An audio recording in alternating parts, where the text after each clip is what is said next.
contente de vous retrouver aujourd'hui pour une vidéo qui est très attendue, je le sais. C'est celle sur l'entrepreneuriat. Alors, je vais partager avec vous ce que moi j'ai fait, les étapes que j'ai passées. Voilà, je ne vais pas m'étendre sur tous les statuts parce que je ne les connais pas, ni sur tout ce qui est aide spéciale, ou, enfin, voilà, je vais vraiment généraliser et parler de moi parce qu'il y a tellement de critères à prendre en compte que franchement c'est très compliqué. Donc voilà. Donc pour ceux et celles qui ne me connaissent pas, je suis Angélique, j'ai 37 ans, j'allais réfléchir. Avec mon mari, on a décidé depuis un an bientôt maintenant de quitter la région parisienne pour venir à Rouen. Donc voilà, on voulait déjà partir depuis un moment de Paris, mais le Covid nous a encore plus motivés. Et donc nous voici ici, où j'ai trouvé un travail rapidement en fait. Dès que j'ai cherché, et j'ai même envoyé qu'un seul CV, j'ai trouvé dans mon domaine, dans lequel j'ai plusieurs années d'expérience, donc forcément, enfin voilà, je savais que je trouverais du boulot. Et en parallèle de ça, je fais une petite pause, mais je me suis mise à l'aise là, parce que je vais faire que parler. Donc en parallèle de ça, j'avais ma chaîne YouTube déjà, que j'ai créée il y a un an et demi, il me semble, à la base, pour présenter les produits que je vendais avec Joli Moi. Donc ça parlait essentiellement beauté, cosmétique. Et je regarde si vous n'êtes pas trop loin en fait, mais je pense que c'est bon. Ou je vais peut-être vous avancer un petit peu. C'est mieux comme ça ou pas? On va rester comme ça. Et donc, je parlais essentiellement cosmétique. Et moi-même, je sentais qu'il manquait quelque chose. Et en parallèle de ça, dans ma vie personnelle, je cherchais un moyen d'épargner, voilà, de mieux gérer mon budget pour pouvoir mettre de l'argent de côté. C'était ça le but. Et donc j'ai fait beaucoup de recherches, etc. jusqu'à trouver la méthode, the méthode, donc que je partage avec vous depuis. Et justement, je me suis dit, mais c'est trop bête, en voyant toutes les économies que j'arrive à faire, sans me priver finalement, parce qu'on ne se prive pas du tout. Mais en voyant du coup tout ce que j'arrivais à économiser, je me suis dit il faut que je le partage. Et donc j'ai partagé ça avec vous. Et là, ça a pris une ampleur à laquelle je ne m'attendais absolument pas. Pas du tout. C'est-à-dire que quand j'ai commencé à partager tout ça, à faire mes premiers retours de courses, à commencer à parler budget, etc., j'avais 56 abonnés sur YouTube. 56. Et du coup, c'était en mars, il me semble, du coup l'année dernière, donc il y a un an et quelques.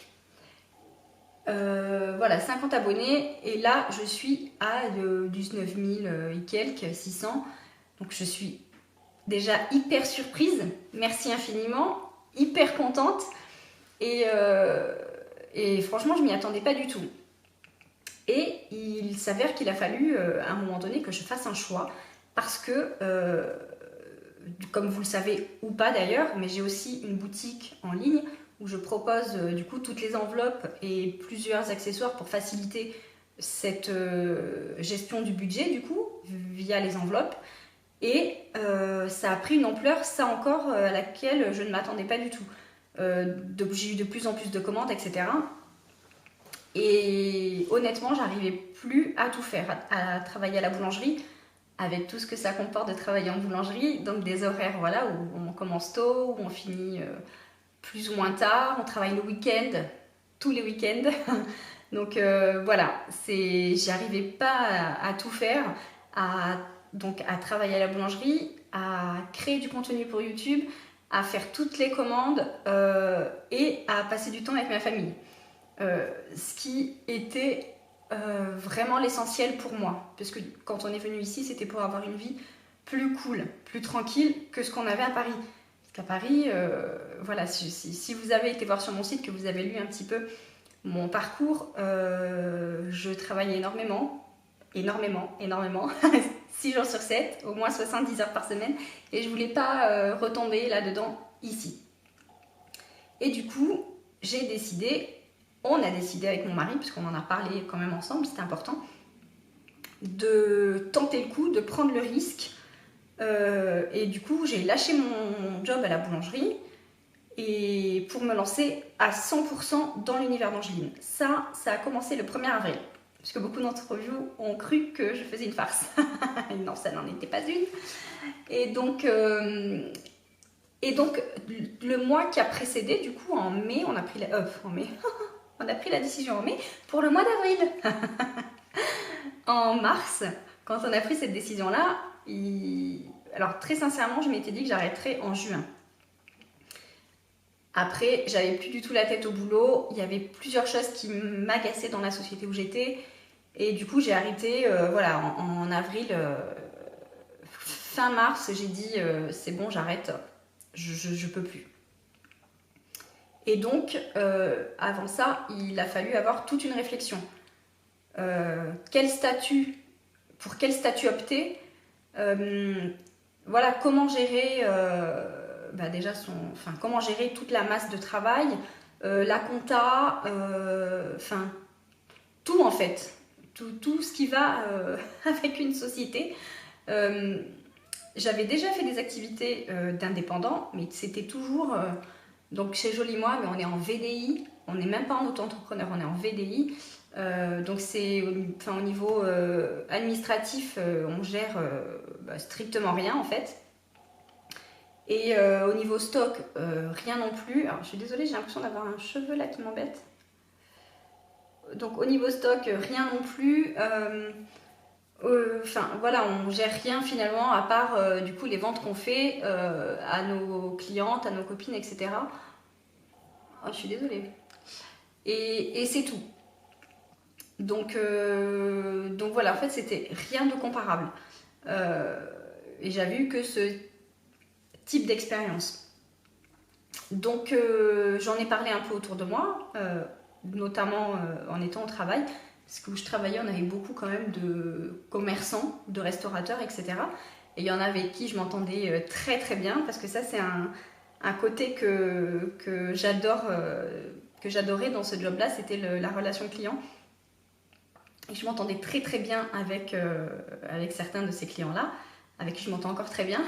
Et du coup, je leur en ai parlé et tous m'ont dit va voir un comptable. Parce que c'est tellement difficile de ne pas se tromper en termes de statut juridique. Il y a tellement de démarches à faire, pas se tromper de formulaire, etc. etc. Il y a beaucoup de critères à prendre en compte pour définir le statut juridique. Il y a le chiffre d'affaires estimé, mais il y a aussi notre situation personnelle au niveau des impôts. Il y a franchement énormément de choses. S'il y a du stock, s'il y a plein de choses. Et en plus de ça, moi c'est compliqué entre guillemets, mais il y a le côté créateur de contenu sur les réseaux sociaux et il y a le côté commerce en ligne. Du coup, toutes les recherches que j'avais pu faire me donnaient plein d'avis différents finalement, et j'y voyais pas clair du tout. Et donc, je m'étais dit quand même que le statut le plus simple et qui me conviendrait le mieux, ce serait auto-entrepreneur. Pour moi, c'était ça. C'était le plus logique. Mais j'ai écouté ce qu'on m'a dit, parce que je voulais vraiment pas faire de bêtises, et je suis allée voir un comptable. Avant d'aller voir un comptable, j'ai contacté la chambre des commerces. Si vous vous posez une question, quelle qu'elle soit d'ailleurs, il ne faut pas hésiter à appeler les administrations qui sont là pour ça. Donc moi j'ai appelé la chambre des commerces. Puisque c'était, je crois qu'on était en confinement, du coup j'avais pas pu y aller, puis bon bref, avec les horaires de boulot c'était un peu compliqué. Donc j'ai appelé la chambre des commerces, je leur ai expliqué un petit peu ma situation, ce que je voulais faire, etc. Et ils m'ont parlé eux de plusieurs formations qui sont hyper intéressantes, mais que à ce moment-là je pouvais pas faire parce que j'étais encore en poste et c'était trop compliqué pour moi. Et du coup, ils m'ont conseillé, eux aussi, de m'orienter vers un comptable, vers plus exactement la chambre des experts comptables, qui propose, alors je ne sais pas si c'est partout le cas, mais en tout cas ici, à Rouen, la chambre des experts comptables propose un service gratuit, en tout cas les 3 premiers rendez-vous sont gratuits, pour les créations d'entreprises. Donc voilà, ils vont vous orienter, en fait, ils nous orientent vers le meilleur statut, ils nous aident pour les démarches, etc. Donc c'est ce que j'ai fait, j'ai regardé vers chez moi, il y a une liste, hein, et puis voilà, j'ai regardé vers chez moi les comptables qu'il y a, les cabinets, etc. Et donc j'en ai sélectionné un que je suis allée voir et qui m'a posé plein de questions parce qu'il fallait aussi pour lui comprendre en fait comment ça fonctionnait. Parce que finalement c'est une petite ville, Rouen, c'est pas Paris, donc c'est moins répandu on va dire, et du coup il n'en a pas tant que ça quoi, des gens qui font ça, surtout au niveau de création de contenu, après de commerce etc. Et évidemment il y en a beaucoup, mais voilà. Donc on a énormément parlé, le rendez-vous a duré extrêmement longtemps, mais c'était hyper intéressant, j'ai appris beaucoup de choses, c'était vraiment bien. Et du coup, on en est arrivé à la conclusion que je prenais le statut d'entreprise individuelle. Donc vous voyez, heureusement que je ne l'ai pas fait toute seule parce que je me serais plantée complètement. Donc voilà, la différence, ce que je peux vous dire du coup là, la différence entre auto-entrepreneur et entreprise individuelle, c'est que on peut déduire les charges pour l'entreprise individuelle. En tant qu'auto-entrepreneur, on fait sa déclaration tous les 3 mois, il me semble, et on déclare notre chiffre d'affaires brut, donc tout votre chiffre d'affaires global, et vous payez un pourcentage de ce chiffre d'affaires-là à l'État. Il y a des aides qui existent, alors il me semble que ça commence par 12% pour aller ensuite à 17 et à 22. Je ne suis pas sûre du 12%, mais enfin c'est quelque chose comme ça.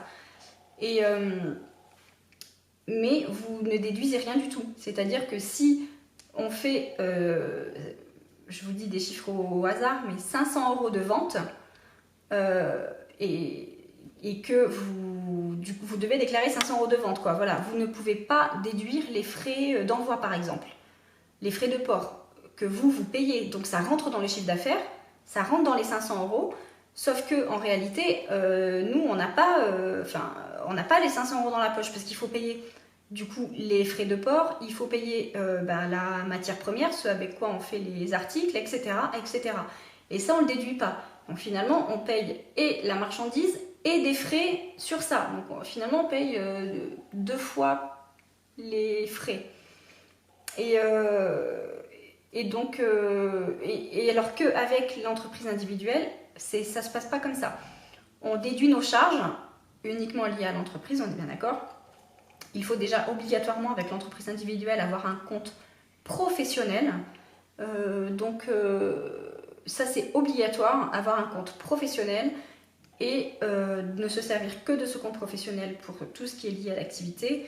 Et là, on peut en effet du coup déduire ses charges, donc les frais de port, et le matériel en fait, hein, tout ce dont moi en tout cas j'ai besoin du coup pour fabriquer les enveloppes, etc. Je déduis tout. Si je dois changer mon appareil photo avec lequel je vous filme, je peux, du coup je le déduis de mes charges. Voilà. Donc ça c'est hyper intéressant quand même, parce que mine de rien ça représente quand même un coût, donc c'est pas négligeable. Et puis il a pris d'autres éléments en considération qui ont fait qu'on s'est dirigé vers ce statut-là. Et du coup en termes d'impôts, je déclare mon chiffre d'affaires, moins mes charges, c'est mon bénéfice net et c'est ce que je déclare sur ma déclaration de revenus à la fin de l'année finalement. Voilà pour ça, voilà pour le statut. Je ne peux pas vous en dire plus parce que, encore une fois, ça dépend de plein de critères, de plein d'éléments. Donc, si vous avez envie de vous lancer, de créer votre société, c'est que déjà, première étape, vous avez trouvé votre idée, ce dans quoi vous vous éclatez, ce que vous aimez, ce en quoi vous croyez vraiment. Moi, je sais que personnellement, tout ça, je sais pas comment vous décrire, mais en fait, c'est tous les retours que vous me faites sur toutes les économies que vous arrivez à faire alors que vous n'y arriviez pas avant. Ça me motive encore plus et je me dis, mais j'ai raison de faire ça parce qu'en vrai, ça aide des gens. Et moi-même, moi-même, je reviens pas de vous dire ça, mais vraiment, parce que vous voyez, des fois, je me dis, mais je suis qui, moi? Je suis qui pour donner des conseils aux gens? Mais en fait, juste ce que je fais, c'est que je vous partage ce qui fonctionne pour moi. Et ça fonctionne aussi pour vous, et du coup, c'est juste génial, quoi. Et donc je me dis, j'ai raison de le faire. Et je suis encore plus motivée de le faire. Plus j'ai vos retours et plus j'ai envie de le faire. Donc franchement, c'est génial. Donc du coup, voilà. Étape numéro 1, vous savez ce que vous voulez faire. Vous avez votre but. Vous savez ce que vous voulez faire, ce que vous aimez. Vous y croyez, etc., etc. Ensuite, je vous conseille en effet d'aller voir un comptable pour bien vous aiguiller dans le choix du statut. Après, du coup, j'ai dû ouvrir un compte professionnel. Là, c'est pareil, j'ai regardé plusieurs options. J'ai pris un compte chez Shine, c'est une banque en ligne. Je ne l'ai pas fait sur N26, alors qu'ils proposent également des comptes professionnels, mais le RIB n'est pas français et pour tout ce qui est pro, c'est hyper compliqué. Ils demandent très très souvent un compte français, un compte bancaire français, un RIB français. C'est notamment le cas pour Google avec YouTube qui demande un RIB français. Donc, et je crois que Etsy c'était ça aussi, il fallait un compte français. Donc voilà. Donc du coup j'ai opté pour Shine. Il me semble, alors je pense vous dire de bêtises, qu'on peut avoir un RIB en fonction du pays où on est. Mais ça, je mets des guillemets, je suis pas sûre du tout. En tout cas, moi j'ai un RIB français, donc il n'y a aucun problème, ça fonctionne très très bien. Et je sais que pour les auto-entrepreneurs, sur l'application directement, il y a une estimation de ce que vous avez à payer comme charge. Donc ça c'est pas mal aussi. Et voilà, moi en tout cas depuis que j'ai celle-ci, du coup depuis 2 mois, je suis hyper contente, c'est cool. L'application est hyper intuitive, le design est cool, c'est jeune, etc. Enfin voilà, moi j'aime bien, c'est dynamique. Donc voilà, la banque. Ensuite, que vous dire de plus, hormis le quotidien finalement, auquel il faut s'adapter parce que ça change. Quand on travaille pour un patron, on a des horaires à respecter, on sait qu'on commence à telle heure, on sait qu'on finit à telle heure, et puis voilà, on y va, on fait notre job, on rentre chez soi, c'est fini. Quand on travaille à la maison, ce qui est mon cas, je travaille de chez moi, j'ai pensé à louer un espace à l'extérieur, mais finalement je me suis dit c'est pas une bonne idée de payer des frais en plus, sachant que les revenus du coup sont incertains. Donc j'ai pas envie de prendre de risques, voilà, ça fait pas suffisamment longtemps. Et voilà, même si sincèrement j'aimerais vraiment un jour pouvoir avoir un bureau à l'extérieur ou ramener tous mes trucs pour tout fabriquer, filmer, etc. Et que quand je rentre chez moi, je suis chez moi. Voilà, je coupe avec la journée de boulot, je suis chez moi. Mais pour l'instant, ça n'est pas possible. Donc, il faut s'imposer une rigueur. Donc après, moi, je suis obligée de me lever le matin, j'ai des enfants. Donc, dans tous les cas, je me lève le matin. Et en plus de ça, je me lève même avant que les enfants se lèvent. 1 heure avant que les enfants se lèvent. Normalement, vous savez déjà pourquoi, ou pas encore. Enfin bref, je me lève tous les jours à 6 heures. Et comme ça, voilà, j'ai mon petit temps pour faire des petites choses. Et je suis en forme quand je lève les garçons. Donc, voilà. Mais si ça n'est pas votre cas, si vous n'avez pas d'enfants et que vous aimez dormir, il va falloir vous imposer une rigueur. Pour se lever, voilà, pour se lever et pour faire comme si on allait au boulot finalement, pour se préparer comme si on allait au boulot. Et Et ça, vraiment, je m'en rends compte parce que ça m'est déjà arrivé, hein, depuis que je fais ça à 100%, de pas me préparer, hein, d'enchaîner ma journée de boulot au retour d'avoir déposé les enfants à l'école et de rester en tenue de maison et puis voilà, de pas me maquiller, etc. Et finalement, je me rends compte que je suis moins productive. Même si je passe ma journée à travailler, je suis moins productive que lorsque je me prépare. Donc voilà, maintenant je m'impose ça. Je rentre de l'école et je me prépare et à 9 h je commence ma journée. Et voilà, et ensuite, dans sa journée, il faut trouver son organisation. Si vous me suivez, vous savez que pour moi c'était compliqué l'organisation, mais maintenant ça y est, j'ai trouvé, grâce au bullet journal, j'arrive vraiment mieux à m'organiser, à me donner un certain nombre de tâches à faire par jour. J'essaye d'être raisonnable dans le nombre de tâches, de ne pas en mettre trop peu, mais de ne pas en mettre trop non plus. Il faut que ça reste réalisable. Et je m'impose, vraiment, je m'impose des jours de repos. Le week-end, quand les enfants sont là, en fait, je ne travaille pas. Voilà, le samedi, je ne travaille pas. Le dimanche matin, je travaille un peu parce que je sors une vidéo. Donc voilà, j'essaye quand même d'être là pour répondre aux commentaires ou si on me pose des questions ou autre.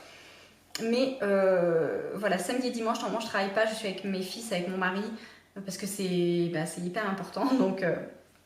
Donc voilà, je reçois beaucoup de messages et de mails le week-end et souvent quand je réponds pas, on m'en renvoie un deuxième et un troisième, mais est-ce que tu peux répondre? Mais non, des fois je ne peux pas répondre parce que voilà, je m'impose vraiment du temps off en fait et c'est hyper important. J'ai eu beaucoup de mal à le faire ça au début, je le fais vraiment depuis peu là, hein, depuis je dirais, je crois que ça doit être la 2e ou 3e semaine que je le fais. Mais au début, je faisais 7 jours sur 7 et finalement j'étais pas plus productive parce qu'il y avait la fatigue, et puis voilà, la lassitude, on va dire, de faire tout le temps, de travailler tout le temps, même si on est content parce que c'est pour soi, etc. Mais voilà, j'étais finalement pas plus productive que je ne le suis maintenant en m'accordant des jours de repos avec ma famille. Et je pense vraiment que c'est hyper important. Et voilà, j'espère franchement que j'ai répondu à toutes vos questions. J'ai essayé de ne pas faire une question-réponse, de faire un truc un peu story time. Voilà, je vous raconte un peu mon parcours. Mais ça me paraissait plus simple pour vous parler de ça. Après, on m'a posé la question si mon budget était toujours le même. Comme j'avais déjà mon activité, du coup, la boutique, avant d'arrêter le boulot, j'avais pu mettre des sous de côté. Tout ce qui était en fait de ça, de la boutique Etsy, je n'y touchais pas. Du coup, j'ai une certaine somme de côté. Et donc voilà, ça me permet d'être à peu près sereine pour le moment. Mais sinon, évidemment que c'est pas pareil. J'ai pas un revenu fixe. Donc il faut gérer différemment et voilà, et faire d'autant plus attention. Après, c'est aussi l'avantage d'avoir un compte professionnel, c'est qu'on voit ce qu'il reste sur le compte. Tous les mois, j'essaye de me verser la même chose, la même somme, si c'est possible, hein, parce que si je les ai pas, je ne les verse pas. Mais voilà, pas me dire, tiens, il y a tant sur le compte, du coup je peux me permettre de me donner tant, etc. Non. Et je ne me resserre pas dans le mois, d'autant plus que le comptable m'a dit que du coup, je vous le dis parce que peut-être que ça peut vous arriver, si on se verse une somme en début de mois et que c'est tout le temps la même et que un mois ou deux, on se verse une deuxième fois de l'argent dans le mois, les impôts vont considérer ça comme un revenu exceptionnel. Donc en fait, ça va être encore plus imposé. Donc bref, du coup, j'essaye d'être assez constante et de tenir ça vraiment au millimètre carré parce que, oui, parce que forcément, j'ai l'angoisse de ne pas avoir de rentrée d'argent. Si pendant plusieurs jours de suite, j'ai pas de commande, franchement, ça m'angoisse, je stresse, je panique. Mais bon, voilà, c'est le jeu de l'entrepreneuriat, hein, c'est comme ça. C'est aussi pour ça d'ailleurs que j'ai créé ma page Patreon, pour essayer de me permettre, grâce à vous qui me suivez et qui du coup aimez ce que je fais, d'avoir un certain montant de revenus fixes. Bon, alors je vais être transparente avec vous, pour l'instant il n'y a vraiment pas grand monde, donc pas grand chose, mais c'est déjà ça. Merci infiniment à toutes celles qui se sont inscrites. Merci, merci, merci du fond du cœur pour la énième fois, mais vraiment sincèrement merci. Et voilà, et c'est aussi pour ça que, et ça m'est arrivé 2 fois du coup, que lorsque j'ai l'occasion, l'opportunité de faire des partenariats, si le projet me plaît, je vois pas pourquoi je dirais non en fait. Ça m'est arrivé 2 fois, une fois pour eBay Club, une deuxième fois pour l'application Keto Diet. Et d'ailleurs, je l'avais mis hein, sur la vidéo, il y avait une communication commerciale dedans. Et donc oui, j'ai été payée pour parler de ça. Les vidéos ont été sponsorisées et je ne vois pas où est le mal, puisque finalement, ça rentre aussi du coup dans les revenus. Et sans ça, sans ça, en vérité, ça aurait été plus compliqué sans ces 2 partenariats-là. Donc voilà, après il n'y en a pas tout le temps, hein. Enfin, voilà, là je n'en ai pas d'autres, j'ai pas d'autres propositions, donc c'est le jeu en fait, hein. On ne sait jamais ce qui va arriver, quand ça va arriver, mais voilà, je sais que c'est mal vu et c'est pour ça aussi que je voulais vous en parler là, mais mine de rien, quand on est indépendant comme ça, et vous verrez, hein, si vous voulez créer votre société, quel que soit le domaine d'ailleurs, quel que soit le domaine, je pense que du moment qu'on a une occasion, une opportunité d'avoir un revenu supplémentaire, on le fait. Avec des conditions, hein, voilà. Si ça rentre dans nos valeurs, dans ce dont on croit, etc., etc., eh bien oui, voilà. Enfin, en tout cas, moi, j'ai aucun problème avec ça. J'ai pas de honte avec ça. Voilà, je sais même pas pourquoi ça pose autant débat d'ailleurs à chaque fois sur beaucoup de... partout en fait. Mais bon, bref. En tout cas, moi je mets tout le temps quand il y a une communication commerciale. Ça n'est arrivé que 2 fois jusque-là. Et sincèrement, j'espère que ça arrivera à nouveau. Voilà. Mais en tout cas, sachez que si je vous parle de quelque chose, c'est que vraiment je l'ai utilisé, je l'utilise ou j'y crois. Enfin voilà, c'est pas du vent. Voilà. Et voilà, je crois que j'ai fait le tour. Voilà, à retenir, il faut avoir une ambition du tonnerre, comment dirais-je, une volonté surtout à toute épreuve, un produit, un objectif, quelque chose vraiment auquel on croit et que l'on aime. Et voilà, être bien entouré, se faire bien conseiller, et voilà, et puis y aller en fait, hein, faut oser. Ouais, c'est ça, faut oser. Si vous avez envie, allez-y. Voilà, faites-le bien, mais faites-le, allez-y. Même si c'est énormément de stress, énormément de stress, mais c'est du bonheur. Franchement, c'est génial de se lever et puis de travailler de chez soi et pour soi surtout, c'est que du bonheur. Et du coup, j'en profite pour vous remercier une nouvelle fois du fond du cœur. Merci infiniment. Voilà, ça me touche énormément, surtout vos retours, etc. Voilà, ça me touche énormément. Donc, si vous avez des questions à la suite de cette vidéo, n'hésitez pas. Je crois que j'ai énormément parlé là. Donc voilà, je vais arrêter là. Mais je pense sincèrement que j'ai fait le tour, en tout cas, de comment ça s'est passé pour moi. Encore une fois, je ne veux pas dire de bêtises parce que c'est différent pour tout le monde. Donc voilà, je n'épiloguerai pas plus. Et si vous avez des questions, n'hésitez pas à les poser en commentaire. Si je peux y répondre, si je connais la réponse, je vous répondrai avec plaisir. Si je ne le sais pas, eh bien, je vous le dirai que je ne le sais pas. Et voilà, sur ce, j'espère que cette vidéo vous aura plu. Comme d'habitude, on commente, on like, on s'abonne, on partage, on active la cloche, tout ça. Et moi, je vous dis à très vite dans une prochaine vidéo. Bye bye!